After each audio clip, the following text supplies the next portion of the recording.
Hi ಎಲ್ರಿಗೂ ನಮಸ್ಕಾರ. Welcome to Kannada Tinnisha YouTube channel. ಇವತ್ತು ನಾನು ಟ್ರೆಂಡ್ ಆಗಿರುವಂತಹ ಬೆಳ್ಳುಳ್ಳಿ ಕಬಾಬ್ ಮಾಡ್ತಾಯಿದ್ದೀನಿ. ಬಟ್ ಇದು ವೆಜ್ ಬೆಳ್ಳುಳ್ಳಿ ಕಬಾಬ್. ಇದಕ್ಕೆ ನಾನು ಹಲಸಿನಕಾಯಿ ಬಳಸ್ಕೊಂಡು ಬೆಳ್ಳುಳ್ಳಿ ಕಬಾಬ್ನ ಮಾಡ್ತಾಯಿದ್ದೀನಿ. ಮೊದಲಿಗೆ ಹಲಸಿನಕಾಯಿನ ಕಟ್ ಮಾಡಿಕೊಂಡು ಅದಕ್ಕೆ ನೀರು, ಉಪ್ಪು, ಅರಿಶಿನ ಹಾಕ್ಕೊಂಡು ಕುದಿಸ್ಕೊಳ್ತೀನಿ. ಅದು ಬೆಂದ ನಂತರ ನೀರು ಮತ್ತು ಹಲಸಿನಕಾಯನ್ನು ಸೆಪ್ರೇಟ್ ಮಾಡ್ತೀನಿ. ರುಬ್ಬೋದಕ್ಕೆ ಕರಿಬೇವು, ಹಸಿಮೆಣಸಿನಕಾಯಿ, ಚಕ್ಕೆ, ಲವಂಗ, ಶುಂಠಿ, ಬೆಳ್ಳುಳ್ಳಿನ ಹಾಕ್ಕೊಂಡು ರುಬ್ಕೊಳ್ತೀನಿ. ನಂತರ ಕಾರ್ನ್ಫ್ಲೋರ್, ಕಡಲೆ ಹಿಟ್ಟು, ಅಕ್ಕಿ ಹಿಟ್ಟು ಮತ್ತು ಕಸೂರಿ ಮೇಥಿ ಹಾಗೂ ರುಬ್ಬಿಕೊಂಡಿರುವ ಮಸಾಲೆಯನ್ನು ಮತ್ತು ಅರಿಶಿನ ಹಾಕ್ಕೊಂಡು ಮಿಕ್ಸ್ ಮಾಡ್ಕೊಳ್ತೀನಿ.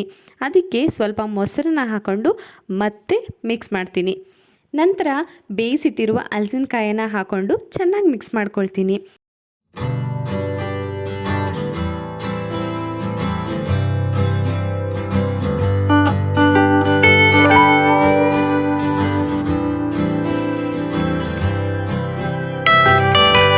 ಮತ್ತು ಸ್ವಲ್ಪ ಮೇಲ್ಗಡೆ ಕಾರ್ನ್ಫ್ಲೋರ್ನ ಹಾಕ್ಕೊಂಡು ನಂತರ ಅರ್ಧ ಗಂಟೆ ಫ್ರಿಡ್ಜ್ನಲ್ಲಿ ಇಟ್ಟು ತೆಗಿತೀನಿ. ಇದನ್ನು ಎಣ್ಣೆಯಲ್ಲಿ 2 ಸಲ ಬೇಯಿಸ್ಕೊಳ್ತೀನಿ. ಈ ವಿಡಿಯೋ ಇಷ್ಟ ಆದರೆ ಪ್ಲೀಸ್ ಒಂದು ಲೈಕ್ ಮಾಡಿ, ಸಬ್ಸ್ಕ್ರೈಬ್ ಮಾಡ್ಕೊಳ್ಳಿ.